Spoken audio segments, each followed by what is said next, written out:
नमस्कार दोस्तों, मैं हूं आपका दोस्त रोहितास यादव। दूसरा वीडियो अर्जेंट वीडियो वो इसलिए कि भाई देखिए बेबी डॉज में बड़ी ही ज़बरदस्त और फ्लोकीनू में बहुत ही ज़बरदस्त न्यूज़ निकल के आ रही हैं और वो है बाइनेंस से रिलेटेड। कोरडाओ का तो देखिए बाद में बात करेंगे, वो एक वीडियो ऑलरेडी उसमें बन चुका है। पहले बात करेंगे बेबी डॉज और फ्लोकी की। देखिए फ्लोकी अभी जब मैं वीडियो बना रहा हूँ उस टाइम तो देखिए थोड़ा सा नीचे चल रहा है क्योंकि उसकी कल बर्निंग है, तो मैं भी हो सकता है प्रॉफिट बुकिंग यहाँ पे हो रही है क्योंकि वो buy the rumour sell the news, तो कल न्यूज़ एक तरह से कंप्लीट हो जाएगी बर्निंग वाली, तो हो सकता है लोग यहाँ प्रॉफिट बुक कर रहे हैं। लेकिन उसके ऊपर एक और पॉजिटिव न्यूज़ निकल के आई बाइनेंस से रिलेटेड, और वो दोनों के लिए। बेबी डॉज तो जैसे ये न्यूज़ आई है वैसे ही हल्का ऊपर को चलने भी लगा। करंट की न्यूज़ है, ये हो सकता है थोड़ा बहुत आपको जब तक वीडियो पब्लिश होगा थोड़ा बहुत और ऊपर जा चुका होगा। और वो न्यूज़ ये है, बाइनेंस ने देखिए अभी एक लिस्ट जारी की जिसमें बाइनेंस ने कहा है कि जो ट्रेंडिंग कॉइन्स हैं यानी आल्ट कॉइन जो ट्रेंडिंग है उनको आप बाय कर सकते हैं। और वो भी जब बाइनेंस बोलता है तो फिर देखिए कहीं ना कहीं थोड़ा सा मामला वो कहता है सोचने पर आदमी मजबूर हो जाता है आखिर ये क्या है। और ये ट्वीट बाकायदा बेबी डॉज ने अपने ट्विटर हैंडल पर भी डाल दिया। तो देखिए वहां से जब अब ये बात फैलेगी तो देखिए फिर थोड़ा बहुत तो असर नजर आएगा आपको प्राइस पर इस चीज का। अब बाइनेंस की जो ट्रेंडिंग लिस्ट है टॉप 10 की, मैं टॉप 10 बताता हूं। पहले नंबर पर ही बेबी डॉज है। आप ये देखिए बाइनेंस की आल्ट कॉइन ट्रेंडिंग लिस्ट में बेबी डॉज पहले नंबर पर।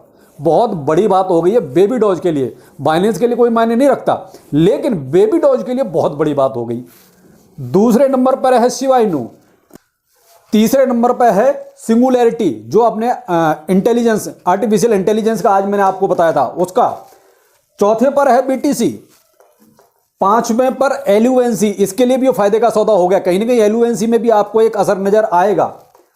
छठवें पर फैच, ये भी आपका इंटेलिजेंस यानी आर्टिफिशियल इंटेलिजेंस का है। पॉलीगॉन मैटिक, और आठवें नंबर पर है द ग्राफ यानी आर्टिफिशियल इंटेलिजेंस का।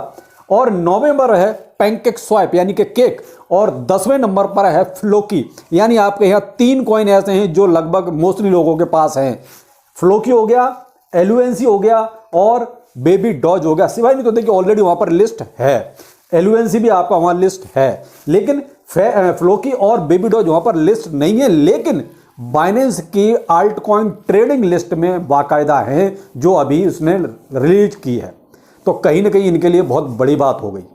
तो हो सकता है आगे कुछ आपको दिखाई दे, इसमें मैं ये नहीं कह सकता कि आगे अगला स्टॉप क्या होगा, लेकिन ये कह सकता हूं कहीं ना कहीं अब ये बाइनेंस की लिस्ट में तो हैं कि देर सवेर हो सकता है 2 महीने बाद 6 महीने बाद जब भी हो, लेकिन इनकी लिस्टिंग मुझे लगता है कि होगी जरूर।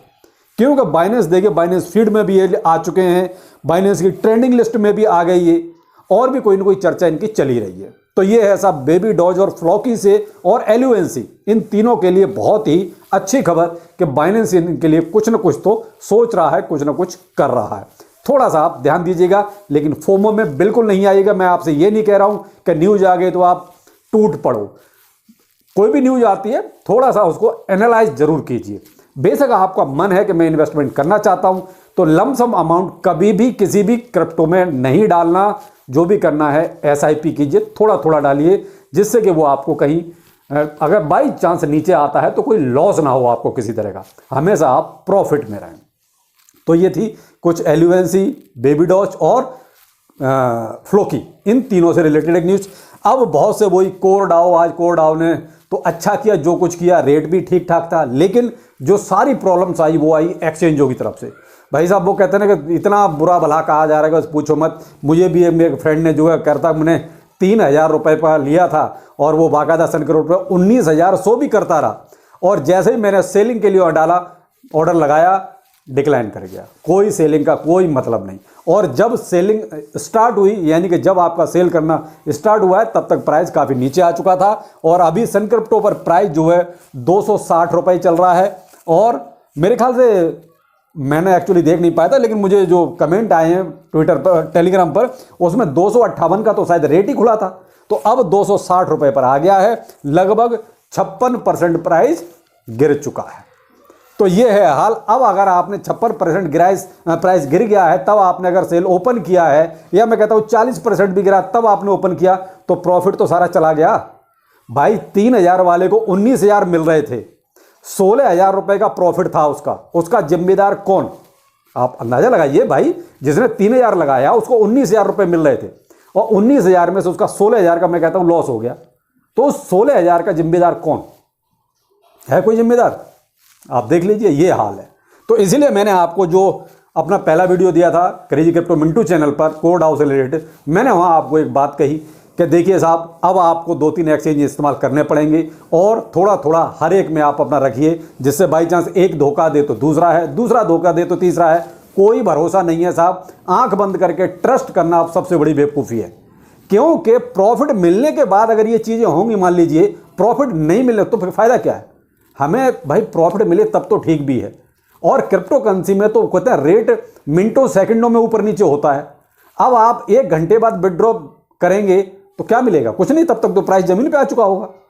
तो ये चीज़ें अब आपको कहीं ना कहीं सोचनी पड़ेंगी, अगर आप लॉन्ग टाइम इन्वेस्टर हैं या शॉर्ट टाइम इन्वेस्टर हैं, जो भी हैं। लेकिन आप थोड़ी सी अपनी स्ट्रेटजी को यहाँ से अब चेंज कीजिए। आपने झटका देख लिया कि कुछ एक्सचेंज झटका नहीं झेल सकते, कुछ झेल सकते हैं, उसी हिसाब से आप अपने आप को, अपना फंड को डिवाइड कर लीजिए। एक एग्जांपल और मैं देता हूं।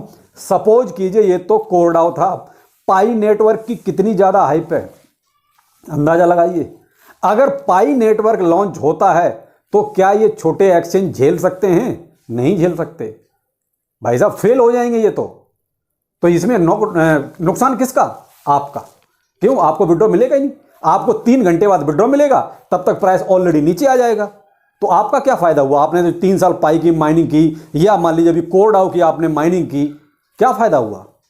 तो अब ये अंदाजा लगाते रहिए, जब बढ़ेगा तब लेंगे। तो फिर देखिए, कुछ चीजें इंस्टेंट होती हैं, तो इंस्टेंट के लिए आपको अब ये चीजें समझनी पड़ेंगी कि भाई देखिए, आप अपने पोर्टफोलियो को भी जैसे डाइवर्सिफाई करते हैं, उसी तरीके से एक्सचेंजों के साथ भी अब यही कीजिए कि कुछ इस पे, कुछ उस पे और कुछ उस पे। बेशक आपने बेबी डो एक ही जगह ले रखा है, उसको आप 3 जगह डिवाइड कर दीजिए, थोड़ा यहाँ, थोड़ा यहाँ, थोड़ा यहाँ, कि कहीं तो आपको कुछ प्रॉफिट मिलेगा। अब मान लीजिए एक ही के भरोसे बैठे हो, वो विड्रॉ आपको देगा नहीं 3 घंटे, क्या करोगे? आपका प्रॉफिट तो खत्म, आपके सपने सारे चकनाचूर। तो ये चीज़ें आपको देखिए अब समझनी पड़ेंगी। उसी हिसाब से अपने आप को आप कहते हैं पोर्टफोलियो को डिवाइड कीजिए एक्सचेंजों के हिसाब से भी, तो कहीं तो आपको प्रॉफिट मिले।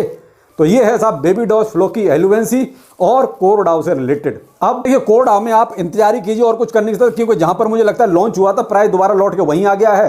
और आप अगर अपना निकालना चाहो निकाल सकते हो, अपना रोकना चाहो रोक सकते हो, डिपेंड आपके ऊपर करता है। लेकिन आपका प्रॉफिट फिलहाल जा चुका है, क्योंकि प्रॉफिट जो आपको मिलना था वो एक्सचेंज ही मिलके खा पी गए, बराबर कर दिया, आपको नहीं मिला। तो ये थी कुछ अभी तक की अपडेट, बाकी फिर मिलते हैं। नमस्कार।